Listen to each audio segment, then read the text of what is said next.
Estamos de volta aqui com o nosso programa. Gente, olha, sabe aquelas varizes, aqueles vasinhos que tanto incomodam, tanto da forma estética quanto também na dor, porque dói bastante. E é importante você já começar a cuidar desde já, não deixar o negócio ficar mais difícil para cuidar futuramente, hein? Então, ó, hoje nós estamos aqui com a Lohane, que é médica vascular, que vai tirar todas as nossas dúvidas aqui com relação a varizes de idosos. Boa tarde, tudo bem? Boa tarde, tudo bem, Kelly? Seja muito bem-vinda, viu? Muito obrigada. E quais são os casos mais comuns, né, de varizes em pessoas idosas, Lô? Olha, com a idade já acontece uma perda de sustentação na pele, a gente também perde colágeno, então é normal que as varizes já fiquem um pouquinho mais aparentes.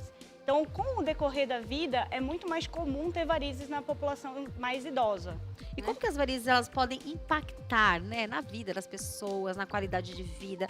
Porque, por exemplo, tem pessoas que precisam utilizar um pouquinho mais de salto, que não aguentam muito tempo, ou a questão também quando ela fica um pouco mais saltada, acaba doendo. Como que isso impacta na vida das pessoas no dia a dia? Olha, às vezes a pessoa fica com a perna um pouco mais pesada, né, aquela dor em peso na perna. Também pode ter um pouco de inchaço, e aí isso incomoda também, piora a dor e também incomoda esteticamente. E como a gente não pode deixar, hoje todo mundo tá vaidoso, né? Então a parte estética também incomoda bastante. Pode também fazer manchas na pele, né? A gente tem uma classificação dentro das varizes.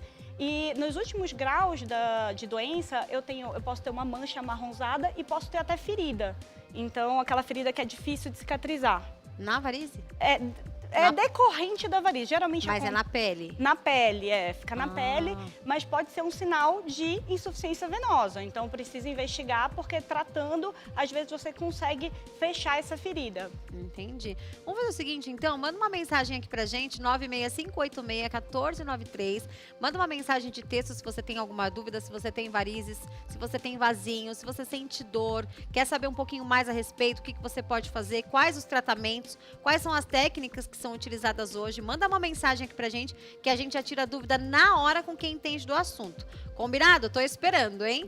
E o que causa uma varize? De onde que essa pessoinha abençoada surge? Então, primeiro de tudo, Kelly, é a genética. Infelizmente, se mãe, tias, avós têm varizes, a pessoa tem mais chance de ter varizes também, tá? Então, o fator genético é o principal. Certo. Fora o fator genético, aí eu vou ter o sedentarismo, a falta de atividade física, no caso, obesidade também faz aparecer varizes. As pessoas que têm aquela atividade, ficam muito tempo sentada ou muito tempo de pé, também tem mais chances de ter varizes. Tem alguma coisa a ver com a circulação, assim, muito tempo? Tem. Não sei, de salto ou parado? O salto, não tem nenhum artigo que relacione realmente o salto com o aparecimento de varizes. Só que quando a gente fica em pé ou sentado, as nossas veias, elas vão trazer de volta o sangue do pé até o coração. Então, esse processo acontece contra a gravidade e dentro das veias eu tenho válvulas. E essas válvulas vão se fechando para poder aquele sangue passar. Quando a gente caminha, o músculo ajuda nesse processo. Quando a gente está parado, sentado ou em pé, não tem a função do músculo para ajudar. Então, aí tem mais chance de ter varizes também. Ah, entendi. Então, um dos principais fatores é genético mesmo. A genética, sem dúvida nenhuma, é o principal. E o que dá para fazer, se não, no caso não sendo genético, o que dá para fazer para evitar? Então, fazer atividade física, controlar bem a alimentação, uma alimentação equilibrada, usar meia elástica, tá? Então, tudo isso que a gente faz melhora, diminui a chance da gente ter varizes no futuro. Meia elástica, você fala que é aquela que vem até aqui assim? Existe 3 tipos de meia. Existe a que vai a 3/4, que a gente chama, que vai até o joelho, aqui abaixo do joelho. Eu tô usando uma, inclusive, tá? Essa meia é uma meia compressiva que eu tô usando. Ah, é? Exatamente, dando exemplo, né? Que legal. E tem a meia 7/8, que vem até o meio da coxa, e a meia calça. E o que ela faz que ajuda a prevenir? Então, justamente ela vai fazer compressão nessa musculatura para poder o sangue voltar mais fácil para o coração, não ficar acumulado ali na perna. Entendi. E hoje a gente sabe que com a tecnologia cada vez mais avançada, né, tem vários tratamentos técnicos que dá para utilizar para fazer, para tirar a veia, para tratar a veia. Muitas vezes você pode fazer a cirurgia, ou você pode usar um laser, por exemplo. Eu já ouvi até falar em casos de você tirar, ou eu não sei se parece que seca ela com uma espuma. Nós temos várias técnicas, né, de tratamento. A gente pode fazer, quando tem doença na safena, por exemplo, que é a veia principal do sistema superficial, a gente pode usar o laser, a radiofrequência, tá? E a cirurgia convencional, que é com corte, um cortezinho na virilha e um aqui embaixo, na região do tornozelo, e tira a veia. A safena, ela passa por onde? Ela passa por toda a face medial do... Na verdade, nós temos duas safenas. A magna, que passa por toda a face medial aqui da perna, desde a coxa até lá embaixo. E a veia safena parva, que fica atrás do joelho. Então, Entendi. começa atrás do joelho e também termina lá embaixo. E se essa tiver com um problema e precisar ser retirada, tudo bem? Tudo bem, porque se ela está doente, ela está atrapalhando a circulação. Entendi. Então, eu preciso tratar de alguma forma. E aí, eu posso tratar com laser, radiofrequência, com a cirurgia convencional ou com a espuma que você falou. Cada caso é um caso. Cada caso é um caso. Agora, deixa eu entender. O que o laser faz na varize? O laser, ele faz uma lesão térmica mesmo, tá? Então, tanto o laser quanto a radiofrequência, a gente chama de técnicas radioablativas. Então, a gente vai lá, termoablativas, desculpa.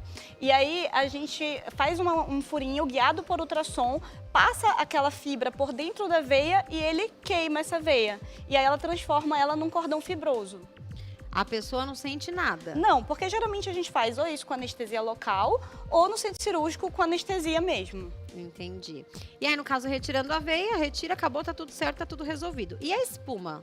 A espuma é a mesma coisa, só que ela faz na verdade, como se fosse uma lesão química, né? O laser faz a térmica e a espuma faz uma lesão química. Então, ela também ajuda, faz também secar essa veia. Não é bem o termo secar, mas preenche com esse material que faz essa reação química que faz ela ficar fechada. Ela diminui, então ela não desaparece, assim, mas ela vai... Visualmente, ela não vai ficar imperceptível. Mas não vai retirar igual na cirurgia, por exemplo. Isso, não vai retirar, ela fica lá. E não tem nenhum perigo de manchar, nada? Tem perigo, tudo tem risco, né? A gente tem risco, sim, de ter mancha, mas geralmente as manchas, elas somem em até 6 meses depois do procedimento. Entendi. Mas não é todo mundo que fica com mancha, não. Depende muito de cada paciente. Aí o que a gente fala sempre é que se você já tem aquela tendência a ter manchinha no rosto, aí a gente tem que ter um cuidado maior, porque pode ter a manchinha na perna também. E é bom ter um cuidado também, né? Você não vai fazer uma cirurgia dessa, por exemplo, vai utilizar, não sei, salto no mesmo dia, ou, por exemplo, pegar sol. A única coisa hoje em dia que realmente a gente contraindica completamente é pegar sol. De resto, o que eu quero é que meu paciente no dia seguinte faça tudo. Ele sai com uma meia elástica do procedimento e ele está liberado para fazer tudo. Dirigir, trabalhar, fazer o que ele quiser. Entendi. E Vida quanto tempo ativa. pode demorar uma cirurgia dessa, assim, em uma veia comum, não muito... Olha, doente? o tempo cirúrgico, você fala? O tempo cirúrgico vai de 1h30, 2 horas. A gente, rapidinho, né? porque eu não faço nada sozinha, eu tenho uma equipe, né? Quero mandar aqui, fazer uma referência à minha equipe, que é a equipe de cirurgia vascular do Sérgio Abrão. Então, a gente opera geralmente em 2 ou 3 cirurgiões vasculares, justamente para caprichar aí nesse tempo, né? Tá, entendi. E quando tem uma veia ali, né, uma varize, enfim, que de repente em volta começa a nascer aqueles raminhos de vasinhos. Eu já ouvi as pessoas falando que parece que é essa veia que alimenta. A gente chama de veia nutrícia ou nutridora. Então, por isso que muitas vezes a pessoa procura uma clínica de estética para fazer secagem de vasinho e não tem um resultado legal. Por quê? Porque não tirou essa veia nutrícia ou nutridora. Então, o ideal é você tratar essa nutridora e também fazer a secagem desses vasinhos que incomodam. Entendi. E na hora da cirurgia, vamos supor, você tira a veia e você já faz a aplicação nos vasinhos também? Já fazemos, a gente vai aproveitar, né? É ótimo! Aproveita que a pessoa tá lá dormindo, no sono da Exatamente. beleza. E já, porque é chatinho, vamos combinar? Não é... Ficar furando o tempo todo, porque o seu vasinho geralmente não é um só, são milhões. Sim. E aí você tem que furar um por um. Então, se você já vai fazer a cirurgia para retirar, que é coisa rápida, aproveita a anestesia e já faz os vasinhos também. Agora, por que? Eu queria entender o que acontece ali, qual que é a reação que dá, porque essa veia nutridora, não todas normalmente são nutridoras, ou sim? Porque se tem os vasinhos ali, tem alguma veia nutrindo? Geralmente sim, tá? Geralmente o vasinho não aparece do nada. Geralmente às vezes a gente não vê essa nutridora e aí a gente tem aparelhos de realidade aumentada, né? O fleboscópio, a realidade aumentada para poder a gente ver essa veia que está nutrindo. A gente marca essa veia para tirar essa veia e aí faz a aplicação nos vasinhos. Então, Entendi. por isso que muita gente chega para a secretária e fala assim, eu queria agendar só a secagem de vasinho. E não é assim que funciona. Precisa fazer avaliação até para ver essas veias nutridoras e ver qual vai ser o melhor tratamento. Entendi. Aí você vai saber se precisa tirar, se dá para resolver com laser, espuma, enfim, né? Exatamente. E nos idosos, faz esse tipo de tratamento também? Olha, então, idoso hoje em dia, a gente pensa no idoso, a OMS classifica 60 anos em países em desenvolvimento e mais 65 anos em países desenvolvidos. Você vê as pessoas de 60, 65 anos, 70, hoje em dia, são pessoas extremamente ativas, jovens, então não tem por que eu não fazer os mesmos procedimentos que eu faço no jovem, no paciente que tem mais idade. O que eu vou ter que tomar cuidado é com as outras doenças que ele tem, avaliação médica, se necessário, Sim. cardiologista, para ver, liberar para cirurgia, se precisar de cirurgia. Se não, se também for um paciente de altíssimo risco, aí sobra algumas coisas de consultório com anestesia local, como a própria espuma. Certo. E para os idosos que já têm as varizes, porque a gente vê que às vezes tem alguns que têm aquelas que saltam mesmo. E são várias pelas pernas, né? Quais são os cuidados que eles têm que tomar? Então, cuidado, assim, se puder usar meia elástica é melhor, né? A prática de atividade física é muito importante porque fortalece a musculatura e melhora a circulação.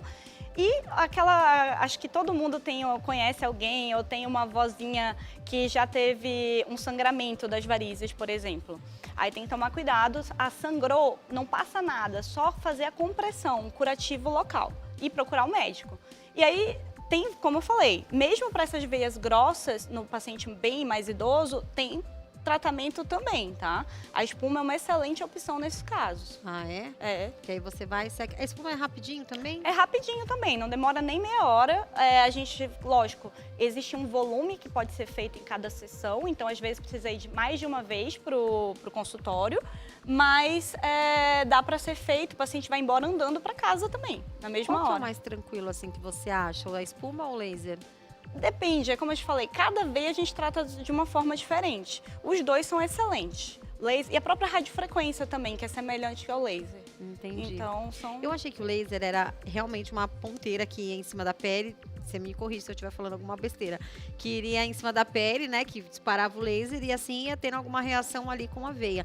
Mas pelo que você me disse, não, né? Existem dois tipos de laser, você não tá errada, não. Tá. Esse laser que você está falando é para os vasinhos, que é o laser transdérmico que a gente fala. E sim, aí a gente é uma ponteira realmente e a gente vai queimar ele por fora da pele. E junto, geralmente a gente faz isso associado com a glicose. Tá? Usar só o laser não é tão legal também. O ideal é sempre associar com o método líquido, tá? E existe o endolaser, que foi o que eu estava falando para você, para tratar a safena, por exemplo, que aí vai sim por dentro da veia e queima ela. Ah, entendi. Qual que é o caso assim mais precoce que você já viu de varizes? Eu tenho um rapaz que eu tratei no hospital que eu trabalho, que tem 20 anos. E aí, no caso dele, já é uma doença congênita, é uma doença, né, grave, que chama Klippel-Trenaunay, uma doença meio chata de falar, em que ele tem uma perna inteira com varizes importantes. Então, varizes grossas, calibrosas, que a gente chama. Então, é um caso bem mais complexo. Muito obrigada, viu? Ai, Tá que vendo bom. só, nem doeu, né? Não é. O pessoal chega nervoso, eu falo, na hora que terminar você vai ver, você vai querer fazer de novo. Muito obrigada pela sua presença, viu? Por favor, deixe seus contatos, né? Pra quem quiser fazer uma consulta com você, uma avaliação, tirar algumas dúvidas, né? Sobre varizes, vasinhos, entre outras informações. Pode ficar à vontade. Com certeza. Bom, gente, meu contato do consultório é o 11 99833 6969.